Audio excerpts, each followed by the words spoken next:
Okay, I guess I have a question for you. Yep. When you're playing and like you're like, okay, say Toon Link comes up, I sometimes I'm like, all right, what can I do against Toon Link? I guess I know my down tilt can hit his up air. Like, do you ever have to actually sit there and think like, okay, what do I know I can definitely do against this character, or do you just Oh, have them? $1,000,000% you have to know. Yeah, That, like, I guess even as I'm saying, I'm like, of course you do, but so as far as, I guess you could say, well, if there's things that you have to know, what, how do you know what you need to know? I guess is a better question. Because if it's like, okay, do I have to just know everything? Because in a lot of cases, well, the answer is actually no. You don't have to. You don't need to know everything. There's certain things that are just not important to know.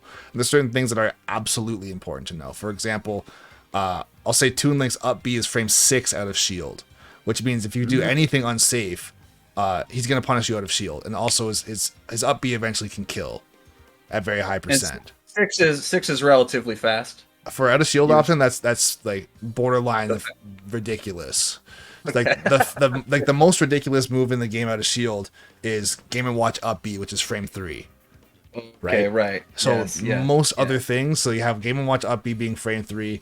Then you have like Marth and Lucine's up B being frame 5, and then you have up smash from Charizard being frame 6. You have up B from Toon Link being frame 6. You have Diddy's up smash being frame 6. Like there's a couple that are frame 6. Shit. But then after that, there's like frame, like Falco's up smash is frame 7, but doesn't really exist. It's kind of terrible. Then you have like Fox's frame 9, and then you have Cloud's his up B is frame 7, his up smash is frame 12. So it gets higher and higher and higher. But for the most part, if it's a character that has something that's like sub frame 7 out of shield. Or even if it is frame 7 out of shield, you absolutely should know that it's going to be a problem. Most characters that have a frame 6 option out of shield, they typically have a frame 3 nair plus their jump squat, and that makes it frame 6. Like Mario's nair is frame 3. His nair is frame 3, and out of shield would be frame 6. He's not going to kill you with that, though. Right? He's not going to kill you with his nair out of shield, unless you're at like 170%.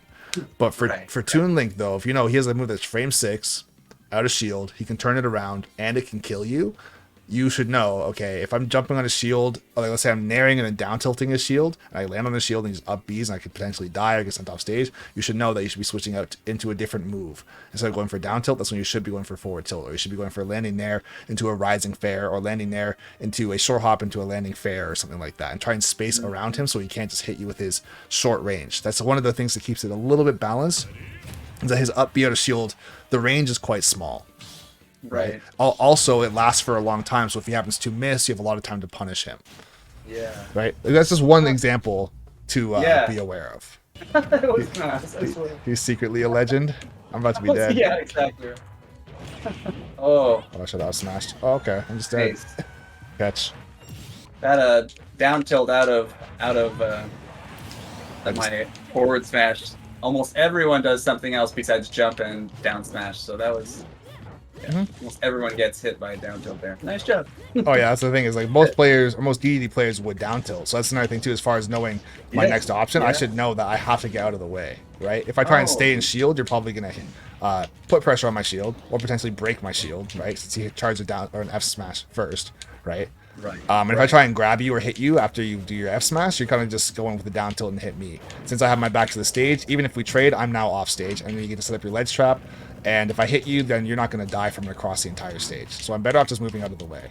The mix-up for you, though, is to try and catch my jump with a fair, knowing that I know that the first level mix-up would be a down tilt. So instead of you going for the obvious down tilt, you should go for a fair instead. Or a raw back air. You said first level mix-up. That's interesting. That means like 1 move ahead, 2 moves ahead? Yep. I never heard of it like that. That's interesting. Oh, it's definitely a thing. Like different levels of mixing up, because and then you know what I know I'm gonna do, and then I know what you know you think I'm gonna do. It goes on forever. Exactly like that. It's you know what I know that you know. It goes on like that forever, and eventually it almost goes full circle. That like the obvious worst option that you could have gone for at the beginning becomes the new best option, right? The ultimate mix-up is the most obvious. Yeah, the no mix-up, or the scrub option they also call it too.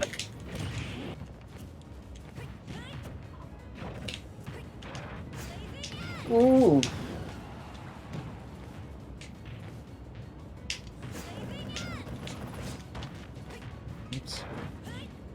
This is intense. I love it. So in a situation like this, you have to try Yeah. and figure me out since I have the lead, Right. right? Oh, because you're in the lead. Yeah. Yes, yes. So you That can being just kind said, of dance. you don't have to figure me out soon. You have a minute and 40 seconds before you lose.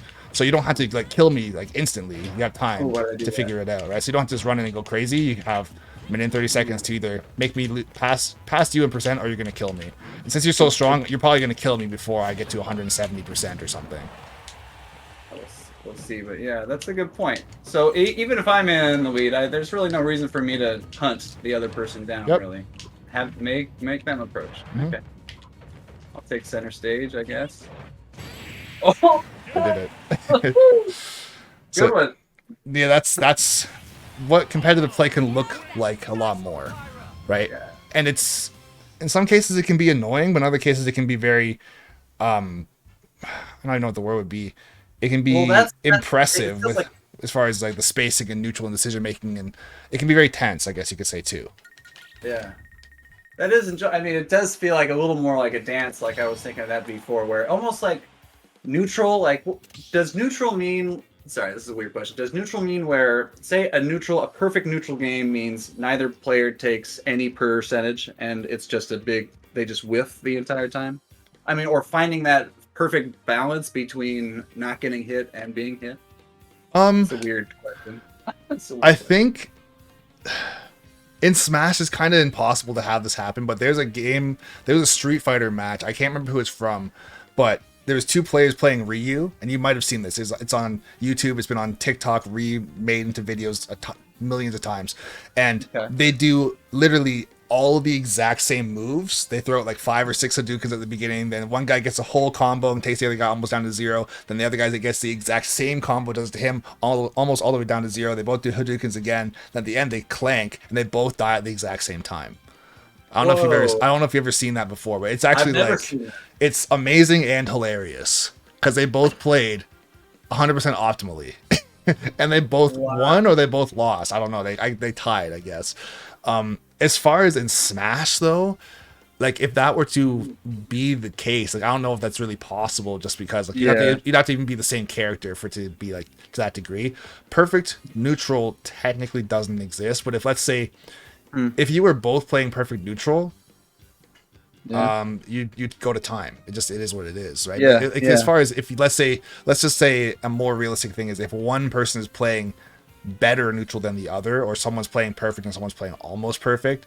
If you're playing perfect, I guess in theory you'd never get hit. Every time you go for a whiff punish, you would land your attack. Every ledge trap you go for, you're successful. Every edge guard you go for, you're successful. Every tech chase you go for, you're successful.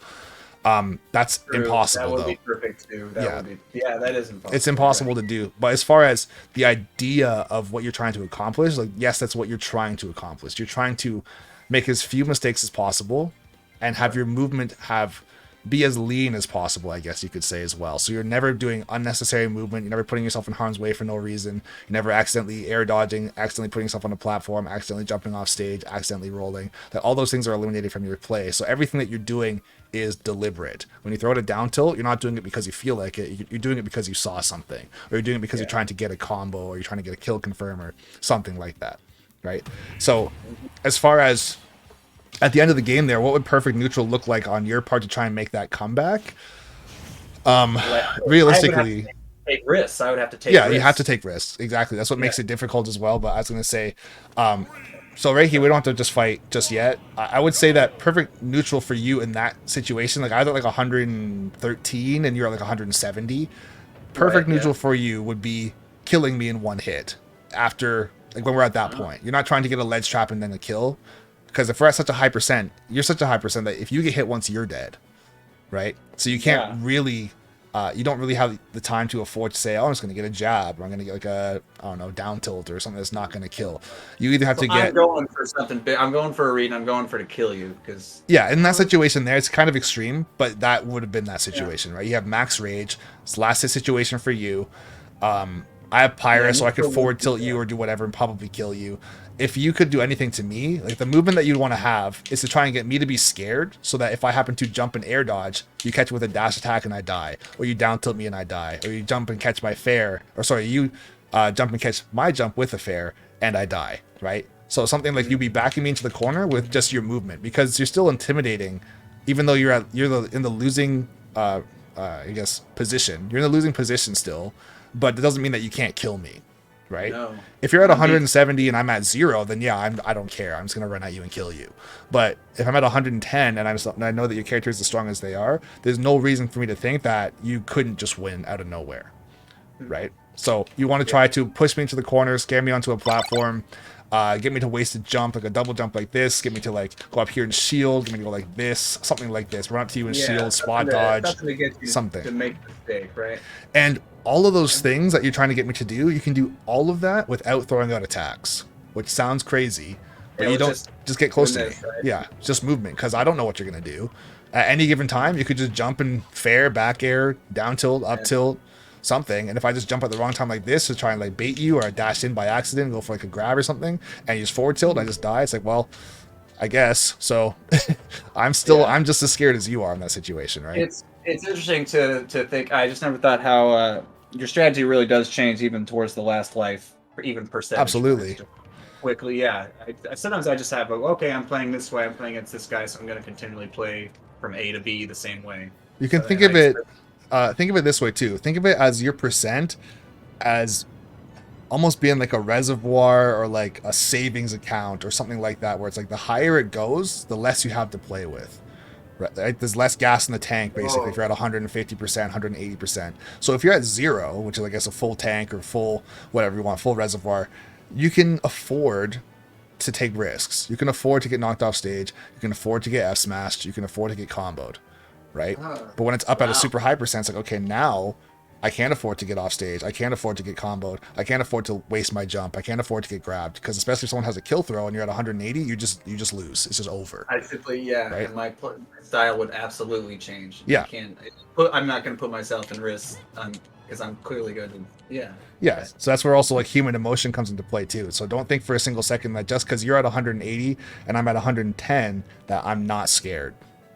Right? Yeah. Because like I said, it's one move away in either our directions. You can hit me once and I'm dead. I hit you once and you're dead. So you have to play smart. Don't think you can just impose your will and not care that you're a high percent. Right? But don't think that I'm going to just be like, oh, okay, well, I'm up by 60. I'm just going to run in and kill him. Right? Because if I make one mistake, he just dash back and up tilt and I'm dead. It's like, all right, that wasn't worth it. Right? Oh yeah, go for the big payoffs, the big risks sort of too. Okay. Yep. If you have the opening, then you got to create the opening, right? If you try and force an opening, then that's where you can absolutely get reversed and killed, right? If the opening is there, you take that. You got to make sure that you're looking for something specific, though. So like if he's gonna roll, let's say you run up to me like this, and you're gonna try and like roll behind you like this, you call me out with a down smash, right? Or you call me out with like a turnaround forward tilt, or you go for like an instant dash attack backwards. So when I roll behind you, I get hit, I roll into your dash attack, something like that, right? That'd be pretty extreme for DDD because his dash attack is very, very slow, but it's insanely strong. So if you did happen to land that, then you would be a god, first of all, but you would absolutely be making a good play in that situation. And if all you did was move, right? Let's say if all you did was move, and then you just threw that out and you killed me and won, then you're a god. You're just a god. This is what it is. Fair enough. And we all want to get to that god status. Yes, sir.